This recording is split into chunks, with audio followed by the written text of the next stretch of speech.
It's the middle of the night on a quiet residential street. 911, what is the location of your emergency? Everett, Washington. There were multiple 911 calls for shots fired in the neighborhood. I don't know what happened, but there were potentially gunshots. I see a shot in the wall next to the door. Did you see anything? Yes, I saw them run down the driveway. She is lying in her own blood. I don't know if I should turn her or not. First responders arrive at the scene to find a young woman already dead. Does someone have a grudge against her? Despite attending quickly, detectives have no evidence to make an arrest. No solid leads were made, and it became very frustrating very quickly. Police gather evidence until a picture of a suspect emerges. Which piece of the puzzle will reveal a killer's mistake?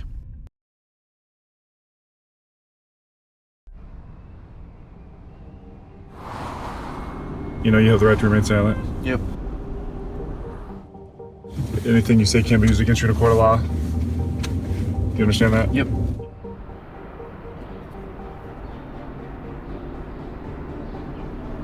You understand each of those rights that I just read to you? Yes, I do. Having those rights in mind, you wish to continue to speak with us? Yes, I do. And allow me to video, audio, and otherwise record? Yes, sir. Thank you. The man helping detectives is Jaredon J. Phelps. He's driving past the scene of a gruesome murder. She closed the door and then I opened it back up. And then I think I let two more off. And then let's say she closed the door again. It is Phelps who admits to having fired the shots. He's not alone as he kills. She peeked her head out, and as Lexi was walking towards us, the woman was looking at Lexi. And then I came around the corner and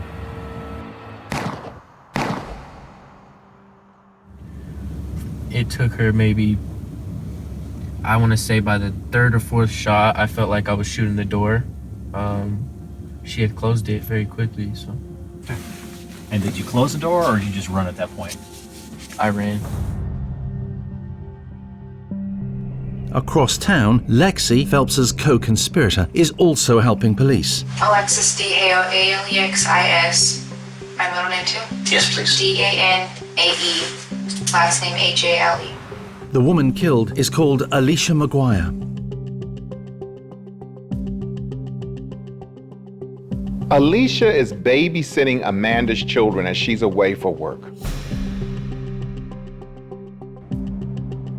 She goes to the door and she's met with gunshots, shot at the door.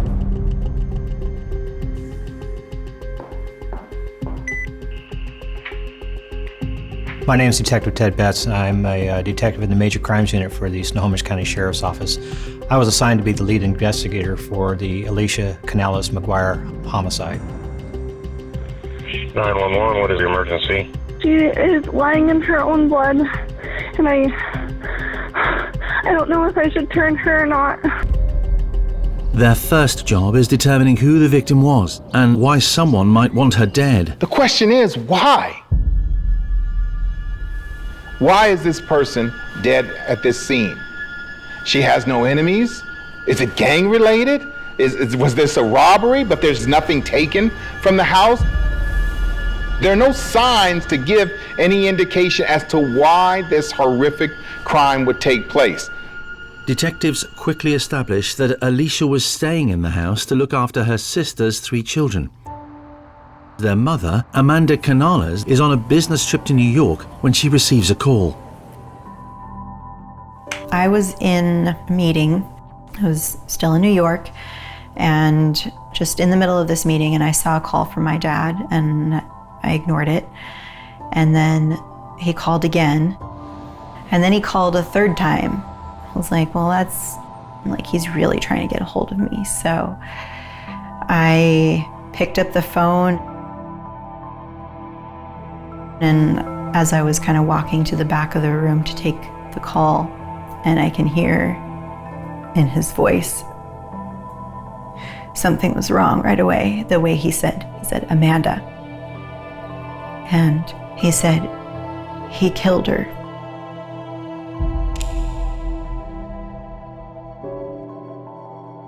Exact words, I can hear it. Like, it was 5 minutes ago. I guess I fell to the floor and just screamed. I knew what my dad meant by he. I knew it was Kevin. Amanda Canales is in the process of separating from her husband, Kevin Lewis. She suspects immediately that Alicia was not the intended victim. Alicia could just be the horrible victim of misidentification. She was at my house, and those bullets were meant for me. So police conduct their investigation and they find we've been to this house before for a domestic violence call. This is the house of Kevin and Amanda. Realizing that Alicia may not have been the intended target, they begin to question who might want Amanda dead. The police put one and one together, and it is time now to talk to Kevin. I remember just kind of being pretty direct about it, saying, I want a divorce. I think it's time. I've been unhappy for years, and I'm going to start looking for a place to live. He started to get a bit fixated on if there was another person, another man. Like, it was like he couldn't grasp the fact that I just didn't want to be with him anymore. He started getting angry. He was like trying to press all my different fingers into the phone and unlock it. Kevin hits her so hard in the face that he damages her teeth. When he first hit me, I was kind of in shock. I couldn't believe he had done that. And then another blow. And they were full on hard punches. He was a boxer. He like regularly went to a boxing gym and trained, and I realized like I'm not probably gonna leave here until he gets what he wants. And so I unlock it. He's reading through everything, the messages with Ari, gets even angrier, hits me again. She had like 2 black eyes, and you could visibly see like her face was swollen.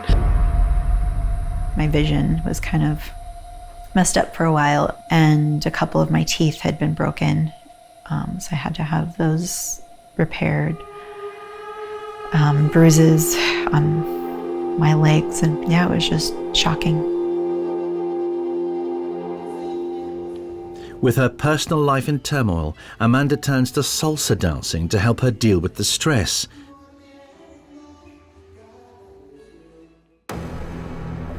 One evening, she's returning from a class. It's dark. She's attacked. He hit me on my head repeatedly. It just kind of kept coming and coming and coming, and it just seemed like it went on forever. And I was trying to block and kind of defend myself that way. While she's lying in a hospital bed, police tell Amanda that they are unable to arrest her ex-husband for the assault. There's no evidence of Kevin at the scene. No one sees him there. Police can't prove her attacker was Kevin. I mean, it was a surprise attack, so I didn't really see it happening. I thought he was angry and just wanted to hurt me and get it out of his system. I didn't, think he would actually go through with trying to kill me. So that in itself was just, I was with this person for 10 years and I just thought he was an asshole. I didn't think he could be a murderer.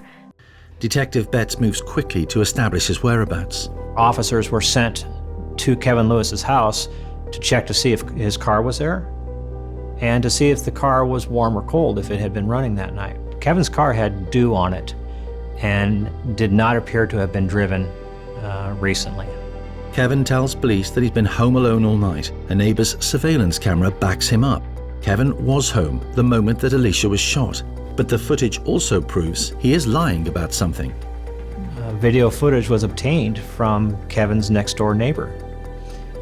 And a review of that video footage showed two things that Kevin said didn't happen. One, he did have visitors, and two, it appeared he did leave his residence. This is a frustrating case for investigators. They have the pieces that point to Kevin being the primary suspect, but they can't put it all together. This is often the time where great police work must take place, where you're looking at time elements, you're looking at who was where and what, and who has the motive taking place. It points to Kevin.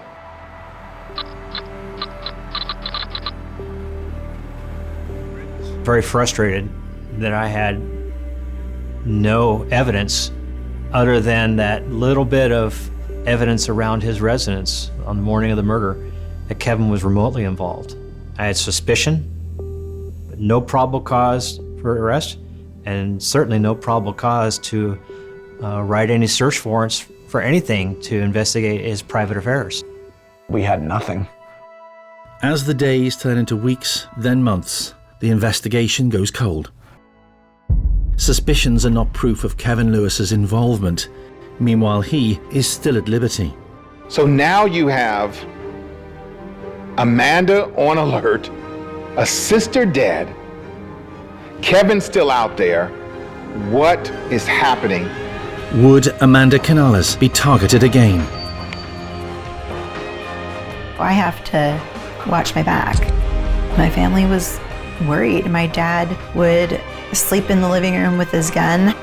Everybody was on edge. I was very concerned that Amanda, who is now back home, could be targeted yet again. The major break in this case came in August of 2018, so almost a year after the murder. So law enforcement receives a tip from Spokane based on a phone call that there was an individual who was bragging about this homicide being carried out. Now all police need is a name. After a lot of digging through social media, we learned her name was Alexis Hale and that she was a chronic runaway from Belen, New Mexico. She had been using an alias that she had gone by, and in fact, many people didn't even really know her real name at the time, and it was only through different pieces of the puzzle that law enforcement was able to finally connect who her real identity was. 17-year-old Alexis is brought in for questioning. I would still like a lawyer if it is needed. Okay, do you want one now? Yes. Alexis is quick to blame. Yes, she was there, but she didn't pull the trigger. And that was the first mention of the name Jared Phelps. It was her boyfriend, Jared Phelps, who she knew as Jay. Searching for a connection, Detective Betts brings Jay in for questioning, but he's not talking. The idea didn't come from within you, did it? I already know that. You didn't know the person. Do you know who was killed? Yeah, I just don't know how much me telling you what you don't already know, it's not gonna help me. Over the next several months, I lived Alexis Hale's and Jared Phelps' lives through their social media accounts, through their Snapchat accounts, through their Facebook accounts. And I saw what they posted. I saw the things they did on a daily basis, the things that they thought were funny. I did not see the signs that I would see from a gangster. I didn't see the gang life. See, that's the part I don't have, is why. I already told you why. Greed. You didn't have money, right? Am I right or not? Yeah. Okay. Who was the person that put you up to this? Jay may not have been living a gang life, but perhaps he was trying to impress a girl. A trawl through his social media reveals Jay does have a link to the case. We did a lot of digging to try to figure out who he was. And we learned that Jared Phelps is actually Kevin Lewis's cousin. For you to cover for him at this point means nothing. It hurts you at this point. It doesn't help you. That became the epiphany. That became the landmark moment that we did have a connection there. Let's get out in the open. He said Kevin approached him and asked if he knew of any OGs. Now, an OG is an original gangster. It's somebody who has been involved in the street life and the criminal world for a while. And they've got a reputation for having been there and done that. Jay said that he looked for those kind of people, but was told that's not enough money. And that's when Jay said, I think I'll do it. This is a video inside Detective Betts' truck. We were with Jay Phelps, who is leading us around to some locations. Jay, just like the audio recording, do you understand that I'm audio and video recording this portion now? Yes. I came up here, he showed me the house right there, pointed at it. I came right up here. I pulled into right here, or right there. One of them was gated. I want to say... Right there where it's gated over there? Yep. I pulled in right there. Made a UE, and this point is when I was taking him back to his house. Kevin directed them where to go. They arrive at Amanda's residence at the entrance to the driveway, and Kevin indicated not only the duplex where Amanda's residence was, but also which side of the duplex. Alexis Hale and Jared and Jay Phelps are charged with Alicia's murder. Jared Phelps pleaded guilty to aggravated first-degree murder with a firearm. Alexis Hale pleaded guilty to aggravated first-degree murder with a firearm. Police have captured the killers, but do they have the guiding mind in custody? During the trials of Alexis and of Jay Phelps, police receive another tip-off. This time in the assault case against Amanda Canales. A witness comes forward. I was there in court, and I knew that if he lost this trial, he was going to be sentenced and go into jail. Kevin is sentenced to 39 months for assaulting Amanda. But can police prove he was also responsible for the death of her sister, Alicia? They need to prove the motive. This is about power and control. Prosecutors establish that Kevin is facing big financial difficulties at the time. In the months before the murder, as Amanda seeks her protection order, Kevin is ordered to pay $285 for each supervised visit with his children. It's the only child support Amanda receives from him. Detective Betts believes this becomes a flashpoint. He's got to pay to see his own children. So this is rubbing salt in the wound. Now this is starting to impact his pocketbook as well. Kevin is still in jail for the assault on Amanda when charges are brought against him for the murder of Alicia. He shows no remorse. After being presented with the evidence, jurors take just 3 hours to find him guilty of aggravated first-degree murder. Learning the amount of money that was paid was not only shocking, but really upsetting. Like, that's what my life was worth, $2,400. Like, that's not even a month's rent. Like, that's a cheap used car. That's equivalent to a life. Unbelievable. Kevin is the one that's responsible. It doesn't really matter that he's not the one that pulled the trigger, because I think it would have been carried out one way or another, no matter what. I honestly don't believe that it was love for Kevin. If I'm completely honest, I don't think it was love. I think it was control. I wish I would have known that, statistically the most dangerous time is when you're trying to leave a relationship. I wish I hadn't ever given him my address and he didn't know where I was. That was a big mistake. If I could say anything to my sister, I would say that I'm sorry. And thank you. And I miss you. And I love you.